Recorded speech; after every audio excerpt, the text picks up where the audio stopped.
Hi guys, ಎಲ್ಲರೂ ಹೇಗಿದ್ದೀರಾ? ನಾನಿವತ್ತು ದರ್ಶನ್ ಅವರು ತಮ್ಮ ಕೆರಿಯರಲ್ಲಿ ಮಾಡಿರುವ ಸಿನಿಮಾಗಳಲ್ಲಿ ಕೆಲವೊಂದು ಸಿನಿಮಾದ ಕಥೆಗಳು ಬೇರೆ ಭಾಷೆಯಿಂದ ಮತ್ತು ನಮ್ಮ ಕನ್ನಡದ ಭಾಷೆಯಿಂದ ಇನ್ಸ್ಪಿರೇಷನ್ ತಗೊಂಡು ಮಾಡಿದ್ದಾರೆ. ಅಂತಹ ಸಿನಿಮಾಗಳಲ್ಲಿ 5 ಸಿನಿಮಾಗಳನ್ನ ನಾನು ಪಟ್ಟಿ ಮಾಡಿದ್ದೀನಿ. ನಂಬರ್ 1 ನವಗ್ರಹ. ಈ ಸಿನಿಮಾ 2008ರಲ್ಲಿ ರಿಲೀಸ್ ಆಗಿತ್ತು. ಈ ಸಿನಿಮಾವನ್ನು ದರ್ಶನ್ ಅವರ ಬ್ರದರ್ ಆಗಿರುವ ದಿನಕರ್ ತೂಗುದೀಪ್ ಅವರು ಡೈರೆಕ್ಟ್ ಮಾಡಿದ್ದಾರೆ. ಈ ಸಿನಿಮಾ ಯಾವ ಸಿನಿಮಾದ ಇನ್ಸ್ಪಿರೇಷನ್ ಅಂತ ಯೋಚನೆ ಮಾಡ್ತಾ ಇದ್ದೀರಾ? ಈ ಸಿನಿಮಾ ನಮ್ಮ ಕನ್ನಡದೇ ಆದಂತಹ ಮಹಾಪ್ರಚಂಡರು ಅನ್ನೋ ಸಿನಿಮಾದ ಇನ್ಸ್ಪಿರೇಷನ್ ಆಗಿದೆ. ಈ ಸಿನಿಮಾದಲ್ಲಿ ವಿಷ್ಣುವರ್ಧನ್ ಅವ್ರ ಜೊತೆ ಅಂಬರೀಷ್ ಮತ್ತು ಪ್ರಭಾಕರ್ ಅವರು ಸಹ ಆ್ಯಕ್ಟ್ ಮಾಡಿದ್ದಾರೆ. ಇದು ಸಹ ಒಂದು ಹೇಶ್ ಥ್ರಿಲ್ಲರ್ ಆಗಿದೆ. ನವಗ್ರಹ ಸಿನಿಮಾದಲ್ಲಿ ಅಂಬಾರಿಯನ್ನ ಕದಿಯೋಕ್ಕೆ ಒಂದು ಟೀಮ್ ಹೋಗೋ ರೀತಿ ಇದರಲ್ಲೂ ಸಹ ಒಂದು ದೇವಸ್ಥಾನದ ವಿಗ್ರಹನ ಕದಿಯೋಕ್ಕೆ ಒಂದು ಟೀಮು ರೆಡಿಯಾಗಿರುತ್ತೆ. ಸೊ ನಮ್ಮ ನವಗ್ರಹ ಸಿನಿಮಾ ನಮ್ಮ ಕನ್ನಡದೇ ಆದಂಥ ಮಹಾಪ್ರಚಂಡರು ಅನ್ನೋ ಸಿನಿಮಾದ ಇನ್ಸ್ಪಿರೇಷನ್ ಆಗಿದೆ. ನಂಬರ್ 2 ಸಾರಥಿ. ಈ ಸಿನಿಮಾ 2011ರಲ್ಲಿ ರಿಲೀಸ್ ಆಗಿರುತ್ತೆ. ಈ ಸಿನಿಮಾವನ್ನು ಅಗೈನ್ ದರ್ಶನ್ ಅವರ ಬ್ರದರ್ ದಿನಕರ್ ಅವರು ಡೈರೆಕ್ಟ್ ಮಾಡಿದ್ದಾರೆ.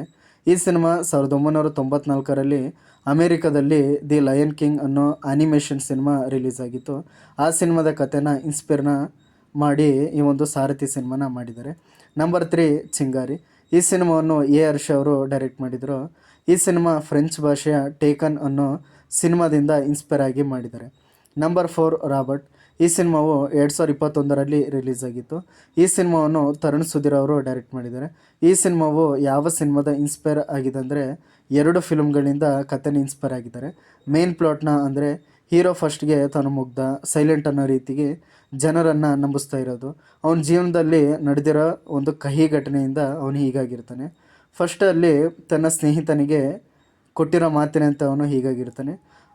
ಇದು ಕತೆ ಯಾವ ಸಿನಿಮಾದಿಂದ ಇನ್ಸ್ಪೈರ್ ಆಗಿದ್ದಾರೆ ಅಂದರೆ ನಮ್ಮ ಕನ್ನಡದೇ ಆದ ವಿಷ್ಣುವರ್ಧನ್ ಮತ್ತು ದೇವರಾಜ್ ಅವರ ಅಭಿನಯದ ಕೋಟಿಗೊಬ್ಬ ಸಿನಿಮಾದಿಂದ. ಈ ಸಿನಿಮಾದಲ್ಲೂ ಸಹ ವಿಷ್ಣುವರ್ಧನ್ ಅವರು ಫಸ್ಟ್ಗೆ ಆಟೋ ಓಡಿಸುತ್ತಾ ತನಗೆ ಏನೂ ಗೊತ್ತಿಲ್ಲ ಅನ್ನೋ ರೀತಿಲಿ ಸೈಲೆಂಟ್ ಆಗಿರ್ತಾರೆ, ಯಾರ ತಂಟೆಗೆ ಹೋಗದೆ. ಮತ್ತು ಮುಖ್ಯವಾಗಿ ಕೋಟಿಗೊಬ್ಬ ಸಿನಿಮಾದಲ್ಲಿ ದೇವರಾಜ್ ಅವರು ಸತ್ತ ನಂತರ ಅವರು ಕೊಟ್ಟಿರೋ ಭಾಷೆ ರೀತಿ ಎಲ್ಲ ಈ ಒಂದು ಗ್ಯಾಂಗ್ಸ್ಟರ್ ಆ್ಯಕ್ಟಿವಿಟೀಸ್ನ ಬಿಟ್ಟು ಒಬ್ಬ ನಾರ್ಮಲ್ ವ್ಯಕ್ತಿಯಾಗಿ ಕಾಮನ್ ಮ್ಯಾನ್ ಆಗಿ ಜೀವನನ ಸಾಗಿಸ್ತಾ ಇರ್ತಾರೆ. ಹೀಗಾಗಿರುತ್ತೆ. ಹೀಗೆ ರಾಬರ್ಟು ಈ ಒಂದು ಕೋಟಿಗೊಬ್ಬ ಸಿನಿಮಾದ ಇನ್ಸ್ಪೈರ್ ಆಗಿ ಕಥೆನ ಮಾಡಿದ್ದಾರೆ. ಮತ್ತು ಕೆಲವೊಂದು ಸಿನಿಮಾಗಳನ್ನು ಅಂದರೆ ಈ ಒಂದು ಸಿನಿಮಾದಲ್ಲಿ ಕೆಲವೊಂದು ಸೀನ್ಸ್ಗಳನ್ನು ತಮಿಳಿನ ತಲಪತಿ ವಿಜಯ್ ಅವರ ಅಭಿನಯದ ತೇರಿ ಅನ್ನೋ ಸಿನಿಮಾದಿಂದ ತಗೊಂಡಿದ್ದಾರೆ.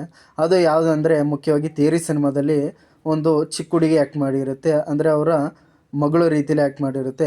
ಅದೇ ರೀತಿಯಾಗಿ ನಮ್ಮ ಕನ್ನಡದ ರಾಬರ್ಟ್ ಸಿನಿಮಾದಲ್ಲೂ ಸಹ ದರ್ಶನ್ ಅವ್ರ ಜೊತೆಗೆ ಒಂದು ಮಗು ಇರುತ್ತೆ, ಬಾಸು ಅಂತ ಹೇಳ್ತಾರೆ ಹುಡುಗ.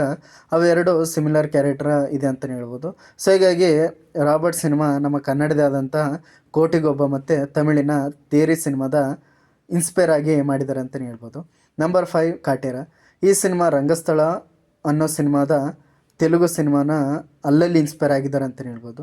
ಅದು ಹೇಗೆ ಅಂದರೆ ನಮ್ಮ ಕಾಟೇರ ಸಿನಿಮಾದಲ್ಲಿ ದರ್ಶನ್ ಅವರು ಊರಿನ ಜಮೀನ್ದಾರನ ವಿರುದ್ಧ ಬೀಳ್ತಾರೆ. ಅದರಂತೆ ರಂಗಸ್ಥಳಂ ಸಿನಿಮಾದಲ್ಲಿ ಮೇನ್ ಕ್ಯಾರೆಕ್ಟ್ರು ಊರಿನ ಪ್ರೆಸಿಡೆಂಟ್ನ ವಿರುದ್ಧ ತಿರುಗಿ ಬೀಳ್ತಾನೆ. ಮತ್ತು ಕಾಟೇರ ಮತ್ತು ರಂಗಸ್ಥಳಂ ಸಿನಿಮಾದಲ್ಲಿ ಹೀರೋಗೆ ಹತ್ರ ಇರೋ ಕ್ಯಾರೆಕ್ಟರ್ನ ಸಾಯ್ತಾರೆ. ಅಂದರೆ ಕಾಟೇರ ಸಿನಿಮಾದಲ್ಲಿ ಹೀರೋಯಿನ್ನು ಸಾಯ್ತಾರೆ, ಮತ್ತು ರಂಗಸ್ಥಳಂ ಸಿನಿಮಾದಲ್ಲೂ ಸಹ ಹೀರೋನ ಅಣ್ಣ ಅವರು ಸಾಯ್ತಾರೆ ಅಂತಲೇ ಹೇಳ್ಬೋದು. ಮುಖ್ಯವಾಗಿ ಕಾಟೇರ ಸಿನಿಮಾದಲ್ಲಿ ಮೇನ್ ಪ್ಲಾಟ್ ಆಗಿರೋ ಅಂದರೆ ಕತೆಗೆ ಟ್ವಿಸ್ಟ್ ಕೊಡೋದಿಲ್ಲ ಅಂದರೆ ಕ್ಲೈಮ್ಯಾಕ್ಸಲ್ಲಿ. ಯಾಕಂದರೆ ಇಡೀ ಸಿನಿಮಾ ನಾರ್ಮಲಾಗಿ ನಡೀತಾ ಇರುತ್ತೆ. ಅಂದರೆ ಸಿನಿಮಾದಲ್ಲಿ ಹೀರೋಯಿನ್ ಅವರ ಅಣ್ಣ ಆಗಿರುವಂತಹ ಸೂರಜ್ ಅವರ ಕ್ಯಾರೆಕ್ಟ್ರು ನೀವು ನೋಡಿರ್ಬೋದು. ಅದು ಕ್ಯಾರೆಕ್ಟ್ರು ಫಸ್ಟಿಂದ ಒಬ್ಬ ನಾರ್ಮಲು ಅಂದರೆ ಏನು ಗೊತ್ತಿರೋದ ರೀತಿಯಲ್ಲಿ ತೋರಿಸಿರ್ತಾರೆ, ಅಂದರೆ ಒಬ್ಬ ಒಳ್ಳೆ ಹುಡುಗನ ರೀತಿಯಲ್ಲಿ ತೋರಿಸಿರ್ತಾರೆ. ಆದರೆ ಕ್ಲೈಮ್ಯಾಕ್ಸಲ್ಲಿ ಆ ಪಾತ್ರದಿಂದನೇ ಇಡೀ ಸಿನಿಮಾ ಟೋಟಲ್ಲು ತನ್ನ ಡಿಫ್ರೆಂಟ್ ವೇನೇ ಕಳ್ಕೊತೆ ಅಂತಲೇ ಹೇಳ್ಬೋದು.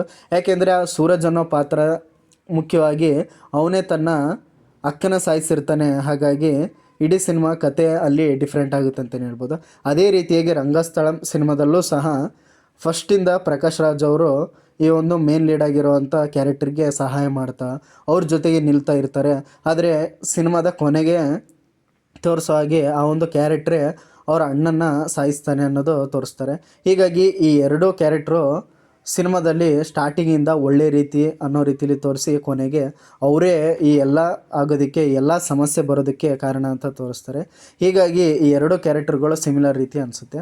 ಆದರೆ ಈ ನಮ್ಮ ಕಾಟೇರ ಸಿನಿಮಾ ಉಳುವನೆ ಭೂಮಿಯ ಒಡೆಯ ಅನ್ನೋ ಕಾಯ್ದೆ ಅನುಸಾರವಾಗಿ ಮತ್ತು ಕೆಲವೊಂದು ರಿಯಲ್ ಇನ್ಸಿಡೆಂಟ್ನ ಬೇಸ್ ಮಾಡಿರೋ ಸಿನಿಮಾ ಆಗಿದೆ. ಹಾಗಾಗಿ ನಾವು ರಂಗಸ್ಥಳಂ ಸಿನಿಮಾದಿಂದ ಕಾಪಿ ಮಾಡಿದ್ದಾರೆ ಅಥವಾ ಇನ್ಸ್ಪೈರ್ ಆಗಿದ್ದಾರೆ ಅಂತ ನಾವು ಹೇಳೋಕ್ಕಾಗಲ್ಲ. ಆದರೆ ಕೆಲವೊಂದು ಸಿಮಿಲಾರಿಟೀಸ್ ಕಾಣಿಸುತ್ತೆ. ಸೊ ಹೀಗಾಗಿ ಈ ರೀತಿ ಇದೆ ಅಂತಲೇ ಹೇಳ್ಬೋದು. ಸೊ ಇಷ್ಟಾಗಿತ್ತು ನಮ್ಮ ಡಿ ಬಾಸ್ ಅವರ ಅಭಿನಯದ ಹಲವಾರು ಸಿನಿಮಾಗಳಲ್ಲಿ ಈ ಒಂದು 5 ಸಿನಿಮಾಗಳು ಇನ್ಸ್ಪೈರ್ ಆಗಿ ಮಾಡಿದ್ದಾರೆ ಅಂತಲೇ ಹೇಳ್ಬೋದು. ಕಥೆನೇ ಇನ್ಸ್ಪೈರ್ ಆಗಿ ಸಿನಿಮಾನ ಮಾಡಿದ್ದಾರೆ ಅಂತಲೇ ಹೇಳ್ಬೋದು. ಸೊ ಇಷ್ಟಾಗಿತ್ತು ಈ ವಿಡಿಯೋ. ನಾನು ಮಾಡೋ ಕಂಟೆಂಟ್ ಇಷ್ಟ ಆಗಿದ್ದರೆ ನನ್ನ ಚಾನಲ್ನ ಸಬ್ಸ್ಕ್ರೈಬ್ ಮಾಡಿ. ಥ್ಯಾಂಕ್